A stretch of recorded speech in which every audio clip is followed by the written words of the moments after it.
Hi friends, எல்லாருக்கும் வணக்கம் and welcome back to my channel. இன்றைக்கி ரொம்ப நாளாக கேட்டுட்டு இருந்த விலாக் பார்க்கலாங்க.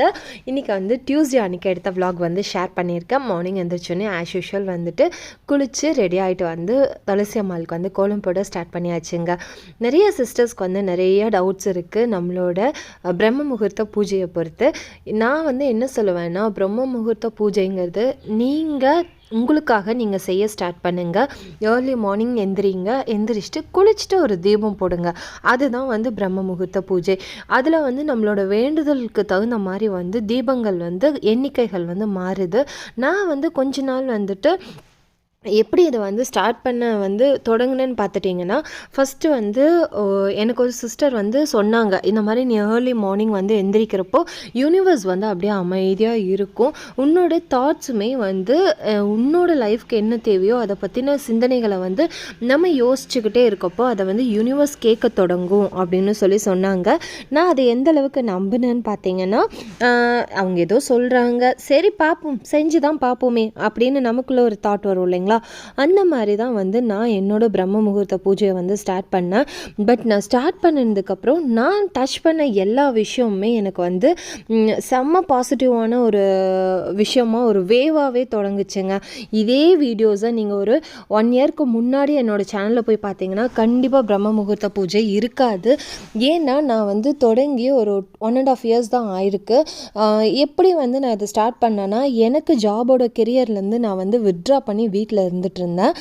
நான் அதுக்கான ஆப்பர்ச்சுனிட்டிஸ் தொலைவிக்கிட்டே இருந்தேன். பட் எப்படின்னா, வரும் ஒரு 2-3 கொரியோகிராஃபி பண்ணுவேன், அதுக்கப்புறம் அப்படியே சட்டிலாக ஸ்டாப் ஆகிடும். நானும் சரி ஓகே அப்படின்னு அவ்வளோதான் நமக்கு ஜாப் கிடைக்கிது அப்படின்னு சொல்லி விட்டுருவேன். அதுக்கப்புறம் என்ன பண்ணேன்னா, இப்படி அந்த சிஸ்டர் சொன்னதுக்கப்புறம் சரி என்னோடய கெரியருக்காக ஸ்டார்ட் பண்ணலாம், அதுக்கப்புறம் மாமாக்காகவுமே ஸ்டார்ட் பண்ணலாம் அப்படின்னு சொல்லி ஒரு பூஜைகளாக நான் ஸ்டார்ட் பண்ண ஆரம்பித்தேன். அப்படி வந்தது தான் நம்ம வீட்டுக்கு வந்து வேல் பூஜை ஆகட்டும், அதுக்கப்புறம் வந்து லக்ஷ்மி குபேரர் பூஜை வந்து எதுக்காக பண்ண சொன்னாங்கன்னா, நம்ம வீட்டில் இல்லைன்னு சொல்லாத அளவுக்கு வந்து செல்வம் தங்கணும் அப்படிங்கிறதுக்காகத்தான் லக்ஷ்மி குபேரர் பூஜையை வந்து ஸ்டார்ட் பண்ணி சொன்னாங்கங்க. நானும் இது ஒன்றுனா வந்து ஸ்டார்ட் பண்ணேன், எல்லாத்தையும் இம்மீடியட்டாலாம் ஸ்டார்ட் பண்ணல. ஒரு விஷயத்தை வந்து பண்ணுறதுக்கு முன்னாடி அதுக்கு மேலே உங்களுக்கு முழுமையான ஒரு முழு ஈடுபாடு வரணும். அப்படி வந்து நீங்கள் பண்ணுறப்ப தான் அந்த பூஜைகளுக்கான பலன் கிடைக்கும். யாரோ ஒருத்தர் பண்ணுறாங்கங்கிறக்காக நம்ம பண்ணால் கண்டிப்பாக அந்த பலன் வந்து கிடைக்காதுங்க. நான் வந்து அப்படி நம்பி நான் பூஜைகளை ஸ்டார்ட் பண்ணதுக்கப்புறம் பார்த்திங்கன்னா ட்ராமாட்டிக் சேஞ்சு. போன ஏப்ரல் மேலெல்லாம் என்னால் நிற்கவே முடியல. வீட்டில் எப்படா ஒரு 1 hour ரெஸ்ட் எடுக்க மாட்டோமா, வீட்டிலையே இருந்த எனக்கு 1 hour நான் வீட்டில் இருக்க மாட்டேனா அப்படின்னு யோசித்த மாதிரி எனக்கு வந்து ஜாப் ஆப்பர்ச்சுனிட்டிஸ் வந்துச்சு. நான் என்னோட கெரியருக்காகத்தான் நான் பூஜைகளை ஸ்டார்ட் பண்ணேன். அது வந்து சூப்பராக அமைஞ்சிச்சுங்க. செம்ம ஹாப்பியாக இருந்துச்சு. இன்றைக்குமே வந்து என்னோடய கெரியர் போய்கிட்டு இருக்க இது வந்து இந்த பூஜைகளை நான் கண்டினியூஸாக பண்ணுறதுக்கு காரணம் தான் நான் நினைக்கிறேன். ஸோ உங்களுக்குமே உங்கள் லைஃப்பில் சக்ஸஸ் ஆகணும், இல்லை உங்கள் குழந்தைகளுக்காக நீங்கள் ஒரு பூஜை ஏற்படுத்தணும் அப்படின்னு நீங்கள் நினச்சிங்கன்னா கண்டிப்பாக ஸ்டார்ட் பண்ணுங்கள். அதை ஏன் வந்து காலையில் 4:30லேருந்து 5 மணிக்குள்ளே உங்களை வந்து பண்ண சொல்கிறேன்னா, அந்த டைமில் யூனிவர்ஸ் அமைதியாக இருக்கும், தேவர்கள் வந்து நடமாடுவாங்கன்னு சொல்லுவாங்க. அந்த டைமில் நீங்கள் என்னவா ஆகணும்னு நினச்சி உங்கள் மனசில் வந்து நீங்கள் நினைக்கிறீங்களோ கண்டிப்பாக அதை நீங்கள் வந்து சக்ஸஸாக அதை வந்து சீக்கிரமாக வந்து அச்சீவ் பண்ணிடுவீங்க. ட்ரை பண்ணி பாருங்கள். கண்டிப்பாக நான் என் லைஃப்பில் எப்படி வந்து எல்லாத்தையும் கிடச்சி நான் சந்தோஷமாக இருக்கேனோ அதே மாதிரி நம்மளோட சேனல் பார்க்கக்கூடிய எல்லா சப்ஸ்கிரைபர்ஸுமே எல்லாமே கிடைக்கணும்னு ஆசைப்பட்றேங்க. ஜஸ்ட் ஒரு ட்ரை தானே, கண்டிப்பாக ட்ரை பண்ணி பாருங்கள். எல்லா வாரமே செவ்வாய்க்கிழமை வந்து கண்டிப்பாக வேல் பூஜை வந்து வீட்டில் பண்ணிடுவேன். சப்போஸ் என்னால் ஏர்லி மார்னிங் பண்ண முடியல அப்படின்னா கண்டிப்பாக ஈவினிங் பண்ணலாங்க, தப்பே கிடையாது. சிலவங்க வந்து உச்சிக்கால பூஜையும் பண்ணுவாங்க. 12 மணிக்கு வந்து உச்சிக்கால பூஜை செய்வோம். அந்த டைமே நம்ம பண்ணலாம். இந்த 3 டைம்ஸில் ஏதாவது ஒரு டைம் வந்துட்டு நம்ம அபிஷேக பூஜை வந்து செய்யலாங்க. வேலுன்னு நீங்கள் வீட்டில் வச்சுருந்தா வேலை வந்து உருவமாக, இப்போ நான் வச்சுருக்கேன் இல்லைங்களா, அந்த மாதிரி வச்சுருந்தீங்கன்னா அப்படியே விக்கிரகமாக வச்சுருந்தா அப்படியே வைக்கக்கூடாதுன்னு சொல்லுவாங்க. அதுக்கான ப்ராப்பரான அபிஷேகங்களும் நெய்வேத்தியமும் கண்டிப்பாக வைக்கணும், இல்லாட்டி அதோட சக்தி வந்து இழந்துரும்னு சொல்லுவாங்க. அதனால் கண்டிப்பாக நீங்கள் விக்கிரகங்களாக வச்சுருந்தா இந்த பூஜைகளை கண்டிப்பாக தொடர்ந்து செஞ்சுட்டு வாங்க, நல்ல சேஞ்சஸ் கிடைக்கும். இன்றைக்கி பூஜையெல்லாம் முடித்தோடனே எப்பவும் போல் மாமா வந்து ஃபோனில் காண்டாக்டில் இருந்தாங்க. அவங்களுக்குமே குக்கிங்கெல்லாம் சொல்லிக்கிட்டே நான் வந்து காஃபி வச்சுட்டு வந்து குடிச்சாச்சுங்க. குடிச்சிட்டு இன்றைக்கி எனக்கு வந்து பக்கத்தில் இருக்க இருக்கக்கூடிய சென்டர்ஸில் தான் ஒர்க் இருந்துச்சு. அதனால் பாப்பாட்ட கேட்டேன் சாப்பிட்றக்கு என்ன வேணும்னு சொல்லிட்டு. பாப்பா வந்து பூண்டு சட்னியும் தோசையும் வேணும்னா, இது வந்து 2 மினிட்ஸில் செய்யக்கூடிய பூண்டு சட்னிங்க. ஒரு 4-5 பல்லு பூண்டு இந்த மாதிரி தட்டி எடுத்துகிட்டு அதுக்குள்ளே தேவைக்கேற்ப உப்பு போட்டுட்டு கொஞ்சமாக மிளகாய் தூள், தேங்காயும் ஊற்றலாம், நல்லெண்ணையும் ஊற்றலாம். இதில் 2ல் எது வேணாலும் ஊற்றி கலக்கிட்டு நல்லா தோசை சுட்டு அதை தொட்டு சாப்பிட்டிங்கன்னா அவ்வளோ அல்டிமேட்டாக இருக்கும். கண்டிப்பாக ட்ரை பண்ணி பாருங்கள். எங்கள் வீட்டில் வந்து எல்லாத்துக்கும் இது ரொம்ப பிடிக்கும். நமக்கு காய்ச்சல் எல்லாம் வந்துருந்துச்சுன்னா எது சாப்பிட்டாலுமே நம்ம வாய்க்கு பிடிக்காது இல்லைங்களா? அந்த மாதிரி டைமில் இந்த மாதிரி பூண்டு தட்டி சாப்பிட்டு பாருங்கள். நீங்கள் பேச்சுலராக இருக்கீங்க, ஒரு சட்னி அரைச்செல்லாம் செய்யறதுக்கு பிடிக்கல அப்படின்னா கண்டிப்பாக இந்த மாதிரி பூண்டை தட்டி கொஞ்சமாக மிளகாய்த்தூள் காரத்துக்கு ஏற்ப போட்டுக்கலாம், உப்புமே கலக்கி தேங்காயும் நல்லெண்ணையும் கலக்கி தொட்டு சாப்பிட்டு பாருங்கள். அவ்வளோ அல்டிமேட்டாக இருக்கும். எங்கள் வீட்டில் எல்லாத்துக்குமே இது ரொம்ப பிடிக்கும். அதுக்கப்புறமா என்ன பண்ணேன்னா, காலையில் டிஃபன்லாம் சாப்பிட்ட உடனே போய் ட்ரெஸ் மாற்றியாச்சுங்க. எனக்கு வந்து இன்றைக்கி சென்டருக்கு போகணும். சென்டருக்கு போகிறதுக்கு முன்னாடி வந்துட்டு துணியை போட்டு விட்டுட்டு தண்ணியுமே செடிக்கு ஊற்றிட்டு இருந்தேன். எனக்கு வந்து ரெகுலராகவே 1 டே விட்டு 1 டே மார்னிங் 9:45க்கு வந்து ஜூம்பா கிளாஸ் இருக்கும். ஜூம்பா கிளாஸ் முடிச்சுட்டு சில டைம்ஸ் வந்து டான்ஸ் கிளாஸஸ் இருக்கும், அப்படியே போயிடுவேன். சில டைம்ஸ் வந்து வீட்டுக்கு வந்துடுவேன்.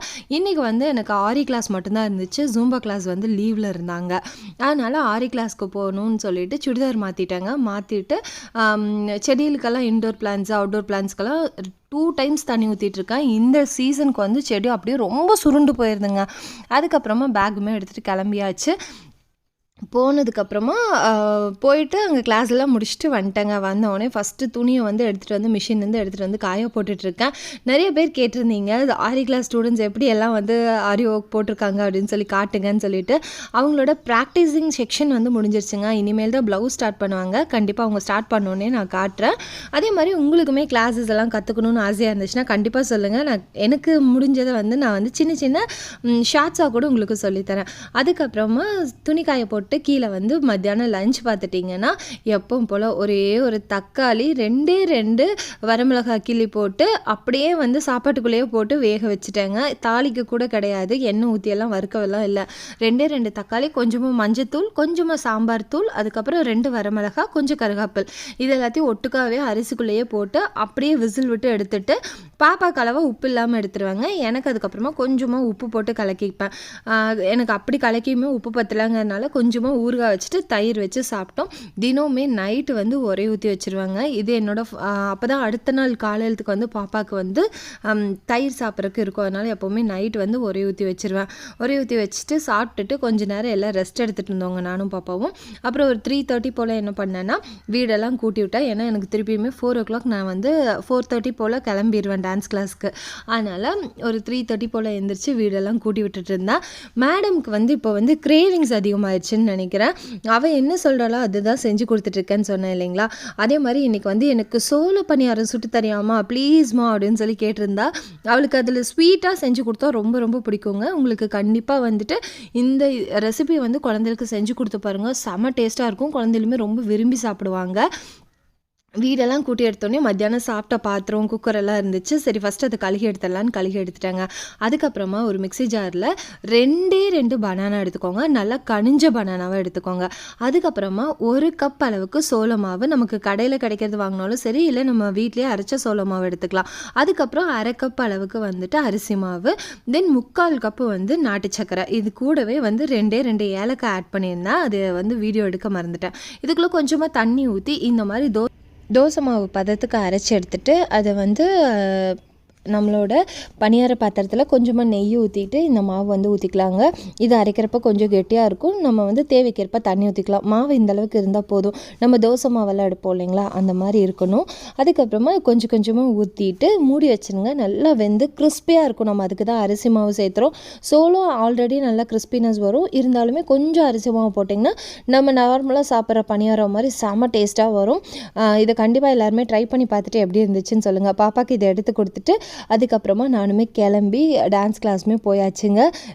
ரெகுலராக இப்படி தாங்க ஓடிக்கிட்டே இருக்கேன். சில டைம்ஸ் என்னால் அதனால தான் வீடியோஸ் வந்து போட முடியாமல் இருந்துச்சு. இனி நான் கண்டிப்பாக கரெக்டாக போட்டுறேன். டான்ஸ் கிளாஸ் போயிட்டு அங்கே டான்ஸ் கிளாஸுமே முடித்ததுக்கப்புறமா அங்கேருந்து இன்னொரு பிரான்ச்சுக்குமே போவாங்க. 2 பிரான்ச்சுமே முடிச்சுட்டு சூப்பர் மார்க்கெட் போய் கொஞ்சம் திங்ஸ் எல்லாம் வாங்க வேண்டியது இருந்துச்சு. பிஸ்கட்ஸ் இது மாதிரி எல்லாம் கேட்டிருந்தா. அதனால் எங்கள் வீட்டு பக்கத்தில் இருக்க சூப்பர் மார்க்கெட் போய் வேணுங்கிற திங்ஸ் எல்லாம் வாங்கிட்டு அங்கேருந்து வீட்டுக்கு வரப்போ டைம் பார்த்துட்டிங்கன்னா 8 o'clock ஆகிடுச்சுங்க. ஐயோ வந்து என்னடா செய்கிறது அப்படின்னு நினச்சிட்டே வந்துட்டு இருந்தேன். பார்த்தா எங்கள் அத்தை வந்து நான் வந்து களியும் ரக்கரி சாரும் வச்சுருக்கேன், நீங்கள் இங்கேயே சாப்பிட்டுக்கோங்க அப்படின்ட்டாங்க. அப்புறம் அத்தை வந்து வீட்டில் அங்கேருந்து செஞ்சு கொண்டு வந்து கொடுத்துட்டாங்கங்க மேலே. நானும் பாப்பாவும் வந்து ரக்கரி சாரும் களியும் சாப்பிட்டாச்சு. சாப்பிட்டு முடித்தோடனே நைட் கேரை வந்து ஸ்டார்ட் பண்ணியாச்சுங்க. நைட் கேர் எப்போவுமே நான் சொல்லுவேன், எல்லா குட்டீஸ்லேருந்து எல்லாருமே நைட்டு கண்டிப்பாக ப்ரஷ் பண்ணிவிட்டு படுக்க சொல்லுங்கள். அது வந்து ரொம்ப ஹெல்த்தியான ஒரு விஷயம். இப்போ நிறைய பேர் அதை வந்து நம்ம வந்து இன்சிஸ்ட் பண்ணுறது கிடையாது. பட் கண்டிப்பாக குழந்தைகள நைட் ப்ரஷ் பண்ண சொல்லுங்கள். அதுக்கு முன்னாடி நம்ம ப்ரஷ் பண்ணால் தான் குழந்தைங்க அதை வந்து ஃபாலோ பண்ணுவாங்க. அதுக்கப்புறமா நேற்று ஒரு சிஸ்டர் வந்து நான் ஃபேஸ் வாஷ் பண்ணியிருந்ததை பார்த்து என்ன யூஸ் பண்ணுறீங்க இப்போ ஃபேஸ்க்கு அப்படின்னு சொல்லி கேட்டிருந்தீங்க. நம்ம வந்து மமா எர்த்தோட உப்டன் ஃபேஸ் மாஸ்க் தான், ஃபேஸ் ஸ்க்ரப் தான் யூஸ் பண்ணிகிட்ருக்கேன். அதில் சின்ன சின்ன ஸ்க்ரப் இருக்கனால நல்லா வந்து ஃபேஸை வந்து கிளென்ஸ் பண்ணி கொடுக்குது. அதுக்கப்புறமா லாக்மேயோட சீரம் மட்டும் இன்றைக்கி அப்ளை பண்ணியிருக்கேன். எனக்கு ஒரு மாதிரி ஆயிலியாக ஃபீல் ஆச்சு, அதனால் சீரம் மட்டும் இன்றைக்கி நைட்டுக்கு வந்து போட்டுட்டேங்க. போட்டுட்டு எப்போவுமே ஹேரை வந்து நல்லா ப்ரஷ் பண்ணி கொடுங்க. அது வந்து பிளட் சர்க்குலேஷன் அதிகப்படுத்துகிறப்போ ஸ்கேல்பில் ஹேர் க்ரோத்துக்கு நல்லாவே சப்போர்ட் பண்ணி கொடுக்கும். அதுக்கப்புறமா ஹேரையுமே லூஸாக பின்னிட்டு விளக்கேற்றிட்டு படுத்தாச்சுங்க. விளக்க வந்து மலை ஏற்றிட்டு படுத்தாச்சு. இந்த மாதிரி வீடியோஸ் பார்க்க உங்களுக்கு பிடிக்கும்னா கண்டிப்பாக நம்ம சேனலை லைக் பண்ணி ஷேர் பண்ணி சப்ஸ்கிரைப் பண்ணிக்கோங்க. தேங்க்ஸ் ஃபார் வாட்சிங்.